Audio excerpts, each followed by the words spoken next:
Welcome to this week's episode of Prep Sports Weekly. In today's show, we are going to dive into the local high school football scene. We're going to discuss the upcoming playoffs, look at the updated standings, and also preview the upcoming games.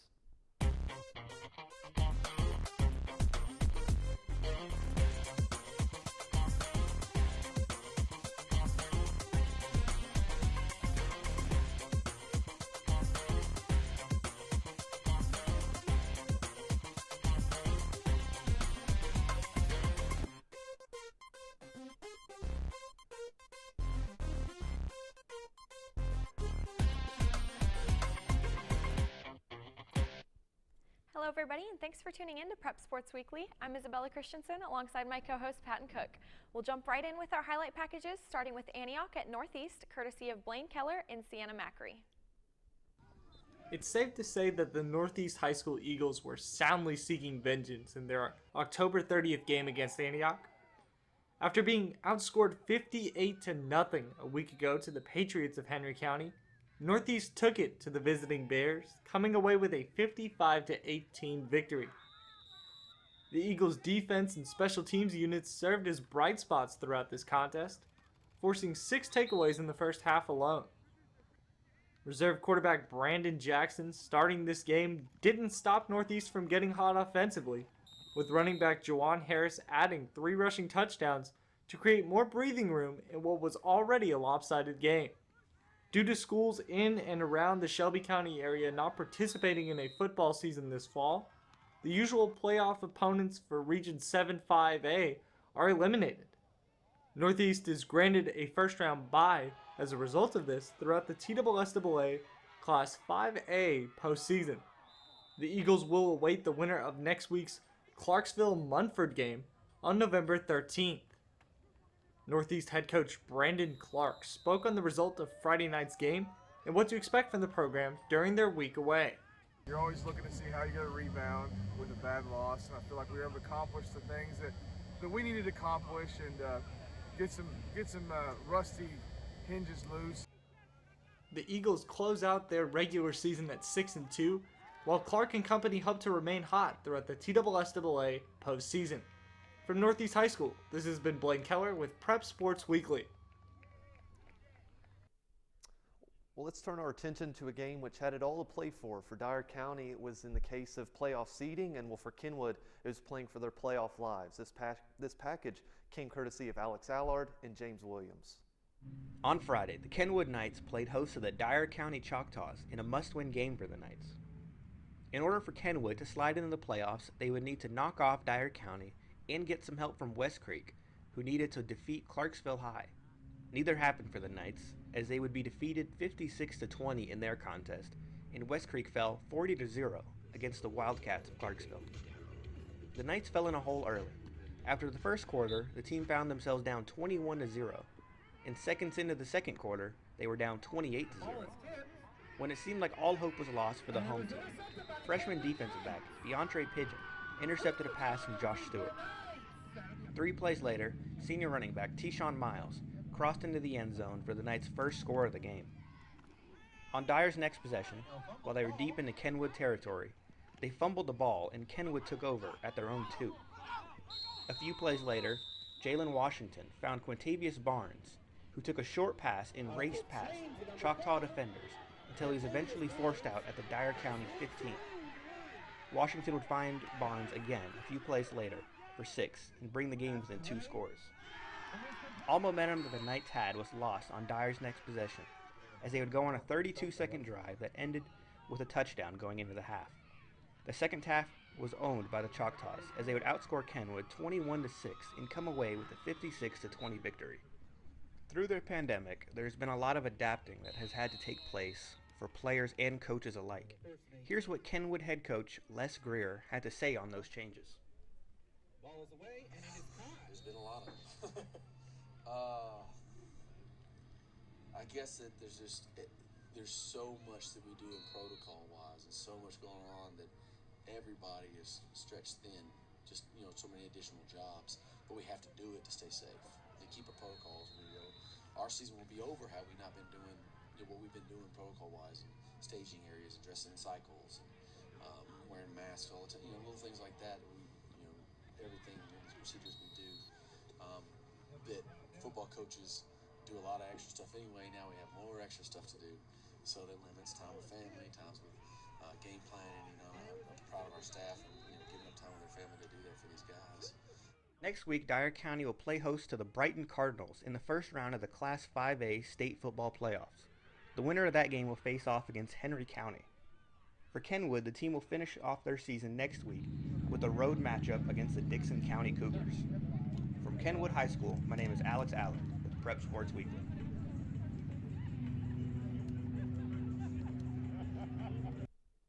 We have some footage of Clarksville High School, who went to dominate West Creek 40-0 last week, provided by Neil Rye, sports reporter at ClarksvilleNow.com.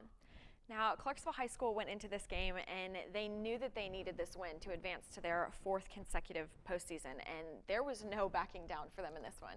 Absolutely not. And all week, head coach Isaac Shelby was telling his guys, we've got it all to play for. We've done what we needed to do this season to give us a chance against a team that, let's face it, they were favored to beat in West Creek. Right now they sat 0-6 in the region and 2-7 overall. So West Creek didn't have a ton to play for in this game, but they're looking to play for next season and look to gain some momentum. But Clarksville High really didn't give them any chance. A really fascinating aspect in this game that Neil Rye, we just mentioned this footage courtesy of, he talked about in his report that a lot of what Clarksville High was doing was the read option, which they hadn't done a lot this season, and it really caught West Creek off guard, and they gave themselves a shot to really fool the defense for West Creek. And then offensively, anytime you win a game like they did at the margin that they did, they give themselves a really good shot in the defense they showed up to play in this game. But I like to give a good shout out to Davin Geringer, the sophomore quarterback for Clarksville High. They kind of gave him the snaps last year. They gave him some snaps that he wouldn't maybe have gotten at other schools, but they trusted in the young man last year. And right now they're reaping the benefits. A quote that he gave to Neil Rye was, we will celebrate this win on the bus, but as soon as we step off of it, we are on to Munford. I mean, that's something you hear Tom Brady and Bill Belichick talk about. And for a sophomore high school, he's got that mindset that this win is great, but we want to do even better. So a really fun game for Clarksville High. They get the playoff win. They ultimately didn't need to win this game with the Kenwood loss to Dyer County. So they could have still lost this game, but momentum is everything. And we'll talk about their game against Munford later on in the show. But they really needed to win this game to give themselves some confidence and know that they're a good football team that can do it on both sides of the football. And a really good win. And Taylor Stokes on the call for this game in the radio. I had a chance to talk to him last season, and he can't say enough nice things about Isaac Shelby, the head coach for Clarksville High. A really great team and a great head coach that has got his team playing its best football late in the season. Absolutely. Now, a sad loss for West Creek, but it appears that this is their last game in this region. Absolutely. They're moving up to 6A next season, so it doesn't get any easier for them. They're going to move up to the Hendersonville and Matt Juliet and Oakland High School. So even though they struggled in this region, it's not going to get any easier for them, so they're going to have to fix up coming up. Well, that'll coming up later in the show, we'll turn our eyes to the rest of the scores in the Clarksville area. We'll look at the updated standings and also the play-up matchups ahead. You're watching Prep Sports Weekly on APSU-TV.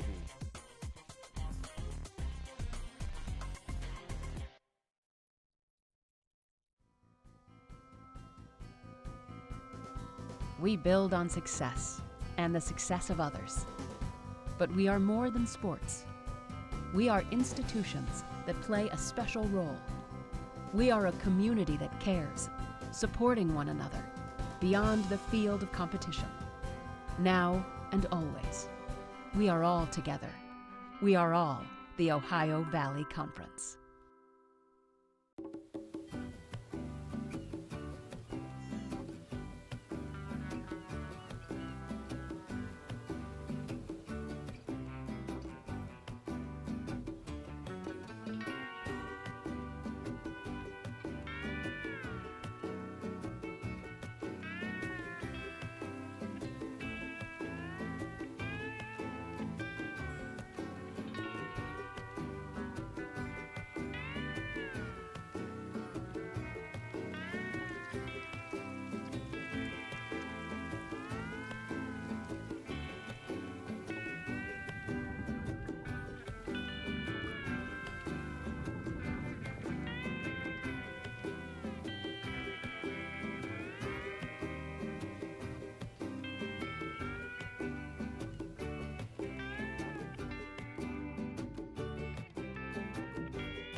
Did you know that Kentucky is home to nearly 1,000 species of wildlife?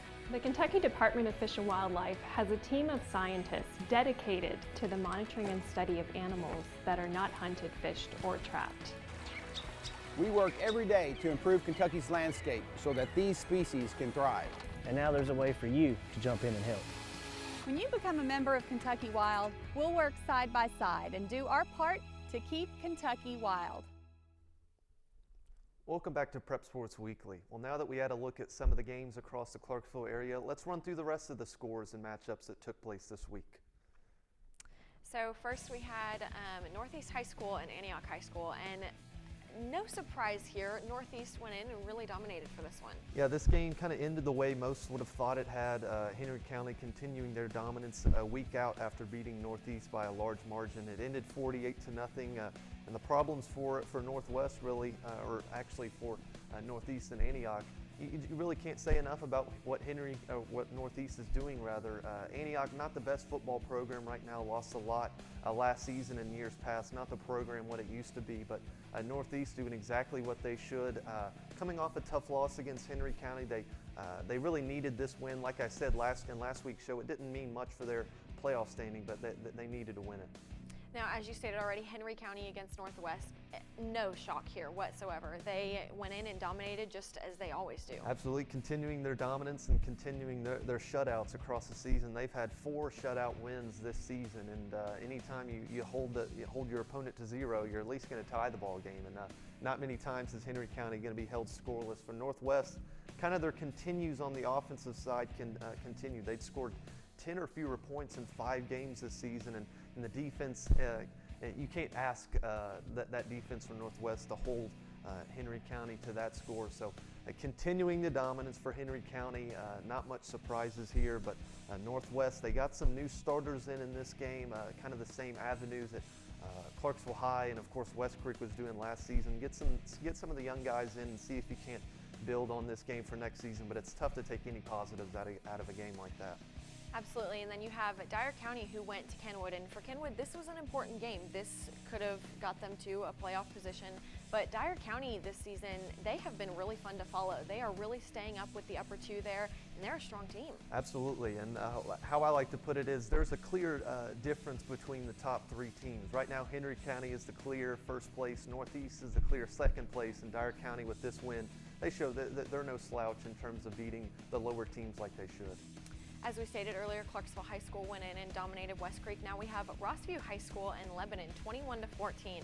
This was important for Rossview, and they really pulled through. Yeah, our game of the week last week, and it showed exactly why we thought it was going to be like that. Lebanon, they had the lead going into the second quarter, had a 7-0 lead, but Rossview, give credit to them, they fought back, scored a quick 14 points in the second quarter, and they went ahead tied going in at the half, 14-14, but really a fun defensive battle in that second half. Rossview scoring the only points in the second half and really shut down the run game for Lebanon. As I mentioned, my key for Rossview is if they can stop DeQuante Shannon, the senior running back, they really struggle through the air. So Rossview did that. They got their much needed score, and that game ended 21-14. And for Lebanon, that's another season of no postseason football, and for Rossview, that win that they had against Mount Juliet, it looks even better as a win that gets them into the postseason. Now another close game, 21-14, Montgomery Central High School and White House Heritage. And then we'll move along to Fairview and Stewart County. Now this was the first region win in school history for Stewart County, and this is the first time that they'll be hosting a playoff game. Yep, I've had the pleasure of calling Stewart County games this season on the radio and talking to Coach Swartz, who was a former player at Stewart County. He knows what it means for this community to win football games, and as you mentioned, this is their first ever region win. This game against Fairview had it all. Had an onside kick, had a 50-yard touchdown pass, and then towards the end of the game had a missed 10-yard field goal from Fairview that bounced off the upright and fireworks going off at Stewart County. So they would have continued if they were have lost this game for Stewart County. They would have still had a home playoff game, but it would against a much tougher East Nashville opponent. Instead, they'll have a Stratford game, which we'll preview coming up. For sure. After our final break, we'll review all of the region standings from across the area, as well as recognize what is to come in this week's matchups. You are watching Prep Sports Weekly on APSU-TV.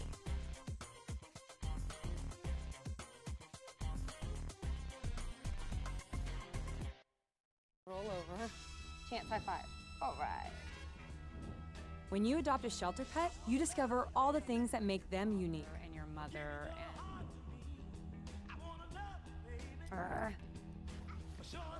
I am totally a hot person. Right, guys?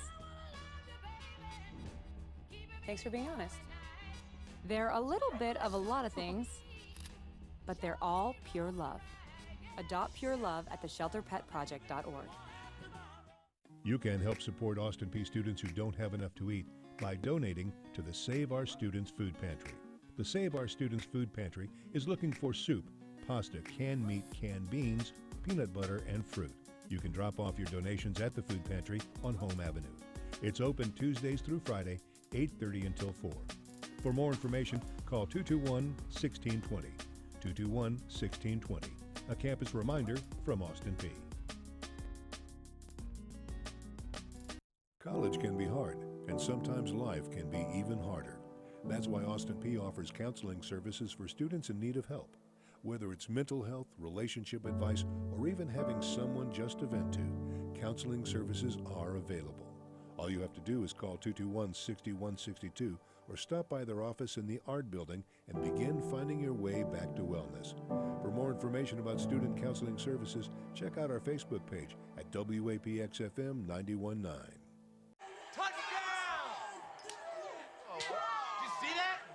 We scored? Yeah, we scored. We're going to the playoffs. I can't believe I missed that.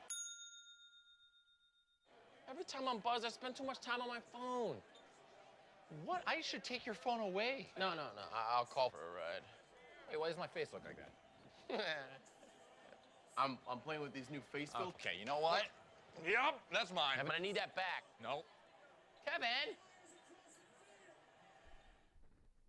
Welcome back to Prep Sports Weekly. Well, let's go ahead and look at the region standings across the area, and we'll start with 5A, Region 7. So you have Henry County and Northeast staying up there this whole time, and those two actually, I believe, have received a bye week for this. Absolutely. The region that they would have played otherwise has been kind of wrecked by COVID, so really only two teams can make it into the playoffs across the region. So Henry County and Northeast, they will get a bye that we'll talk about coming up. The Dyer County sitting at third place. It's a broken record. I feel like I've said this the past 4 weeks. They've kind of stayed the same the whole way. And in Dyer County, they are where they need to be in third place. They their two losses in the region came to the top two in Northeast and Henry County. For Clarksville High, that win we talked about, they had to get it, they need to get it, and they did it. For the fourth straight year, they'll be heading to the playoffs.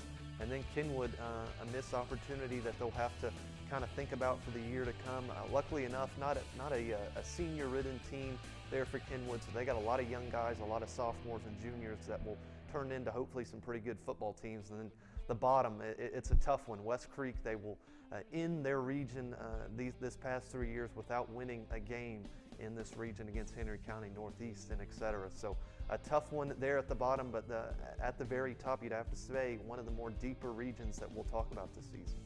Absolutely. Now we'll take a look at Region 4, 6A. Now, no matter what over all these standings, these guys came into a season that they had no idea what was going to happen. So everybody has just done what they could. And specifically for Hendersonville, there was some question whether they would get to start right on time, and luckily enough for them, it came towards the very last end, especially with Station Camp as well. Those two teams, they didn't know if they were going to get to start on time. They did their practices. They kind of kept the faith that they would get to start on time. And Hendersonville, they're reaping the benefits right now, 5-0, sweeping their division across the board. Beating Mount Juliet was big time for them, and they kind of set themselves up very nicely in the postseason. And Wilson Central, they've just kind of quietly gone on throughout their way, tied with Mount Juliet. But I'd like to talk about Mount Juliet, not a team that you see losing twice in their region. Usually if they're going to lose a game, it's going to come to Hendersonville, and then they're going to clean up the competition everywhere else. But Rossview, they kind of kept them on a bad week, and they've got a tough matchup for Mount Juliet coming up, the third seed against Blackman that we'll talk about. So, and then Lebanon High School and Station Camp towards the end. I don't want to talk about Station Camp too much. I've talked about them a few weeks. They're tired of hearing about their struggles, but sooner or later, they just got to get a win on the scoreboard next season to give themselves some confidence, because really morale and the mindset that they have is not very good right now. And Station Camp isn't a team in previous years that we see have a season like this one. So all things considered, it might have thrown them off a little bit. Well, the Hendersonville and kind of the East Nashville area, it's ridden with talent, and unfortunately, they're just not getting it right now. They're going to Beach High School, JP2, Hendersonville, schools like that. They're just not getting zoned right now for station camp. So they've kind of got to just do what they can with the talent they've got right now, and they're in a tough region, to be fair to them right now. So tough one for them, tough season, but as we always say, there's always next year.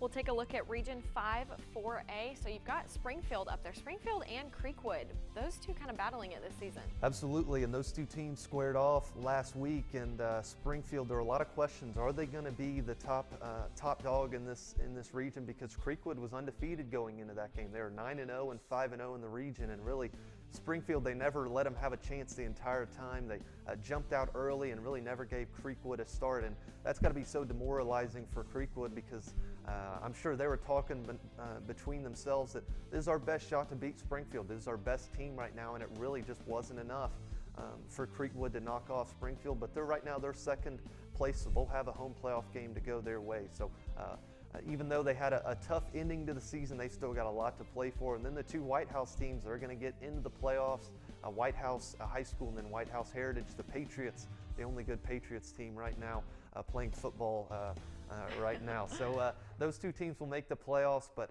kind of as the other regions, as I mentioned, there's a clear difference between fourth place and then the tier below in fifth and beyond. Absolutely. You have Greenbrier, Montgomery Central, and Portland. Now, Montgomery Central, they did get that first region win this past week, although it didn't come early enough for them. No, they needed 3 to do it, and they had a shot last week against White House to kind of give themselves a shot and maybe to force the issue against White House, but they just couldn't do it. And unfortunately for Montgomery Central, they're just trying new things on both sides of the football. This season was pretty much a wash from the very beginning after losing losing to Greenbrier early in the season. They know they had to beat some teams that they weren't favored in, but Montgomery Central, as kind of the same with Station Camp, they've got next year to get things going. And Portland High School, 2-8, 0-6. About the last place they want to be, their last place in the region, and that's kind of usually where they've fallen, except for last year. This is a team that beat White House and White House Heritage, so a bit of a slump for Portland right now that they'll need to get back on track next season. Now we'll take a look at the West Region, Class A, and you've got Davidson Academy up there, another just powerhouse team this season, but to no surprise, honestly. Nope, this is a team with a lot of seniors and juniors, and the upperclassmen, they win you ball games. This goes for high school and then it goes for college. It doesn't change either way. So Davidson, they did what they needed to do, becoming 10-0 overall and 8-0 in the region, and they're kind of setting their paths on a possible matchup between local Davidson rival Donaldson Christian Academy.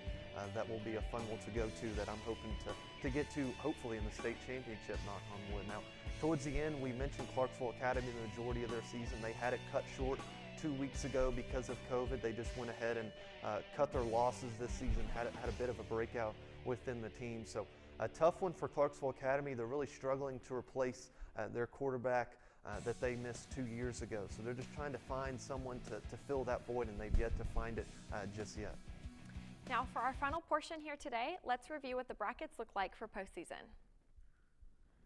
So you've got Henry County with that bye week up there, and I think that this is going to benefit them, although I think that they could have taken whoever was put there. Yeah, I don't care who you put in front of Henry County right now, and really in the terms of teams that they would end up playing. But one thing I would like to add for Henry County is they're on such a roll right now that I don't know if they necessarily would have wanted the bye, because anytime you take a week off, you kind of get out of rhythm. So that's something that you'll want to look at, because I see Dyer County beating Brighton right now, who's 5-5 overall. I see Dyer County and Henry County matching up in the second round of the playoffs. So keep an eye on that game. Henry County will be a bit rusty having taken a week off, but a really fun matchup for sure. In Northeast, the same sort of thing. They got a bye in the second for the second round, and a game that I'm really looking forward to, this Munford and Clarksville High game. I'm going to pick the underdog in this one. I like Clarksville High just because of their quarterback that I mentioned earlier. He's got a mindset that not a lot of kids his age have. He's looking to push forward. He had some postseason experience last season. Didn't go the way they wanted, facing a tough Pearl Cone team. So really looking forward to that Clarksville High and Munford game. For Munford, they beat Dyer County, who Clarksville High played this season, by 14. So that's kind of something they'll have to gauge for Clarksville High, but I'm going to look for Davin Garinger and company to get the job done in an upset. I would say absolutely. If Clarksville shows up with the team that they showed up with to play West Creek, I think that they've got a positive ahead of them. We'll go ahead and take a look at the next bracket here. We have Oakland and Rossview. Now, I think that this is going to be a stretch for Rossview. Yeah, I'm going to be flat out honest here. I don't like Rossview's chances, to be honest, just because looking at Oakland, the talent that they've got right now, they've got a Jordan James, the 4-star running back in the 2022 class. He's being touted by Georgia, Alabama, and Tennessee, and you kind of get when SEC schools come calling, that means you're pretty good, and Jordan James, he's done exactly that, can do it on both sides of the football, and they've got a wide receiver, Isaiah Horton, for Oakland, who's being shown interest by Bama and UT. So if I'm Rossview here, I've got to shut off 1 point of the football. You can't let both sides, the passing game and the running game, get it done. So look for Oakland to get it done there. Sure, and then we've got Mount Juliet and Warren County. Now, Mount Juliet, I think this will be an interesting, I'm hoping there will be a little bit of back and forth for this one. Yeah, this is the game of the week on 104.5 The Zone and My TV 30, so that'll be the game of the week that they will be at. And just in terms of record, it shapes up to be a very good matchup. I'll look for Mount Juliet just because of the powerhouse and what they usually do in the postseason. They usually play best football in November. Now we have Wilson Central and Riverdale. I think Riverdale may have the better shot at this one, but then again, depending on what Wilson Central comes in with. Riverdale's got a lot of talent, a lot of big guys up front. They like to impose their will on the front seven on both sides of the football. Give me Riverdale here. In terms of Blackman and Hendersonville, I'm going to make it short and sweet. Give me Hendersonville. Absolutely. I think that they are just the powerhouse team, and if they go in there, I think that they can tackle this one for sure. Absolutely.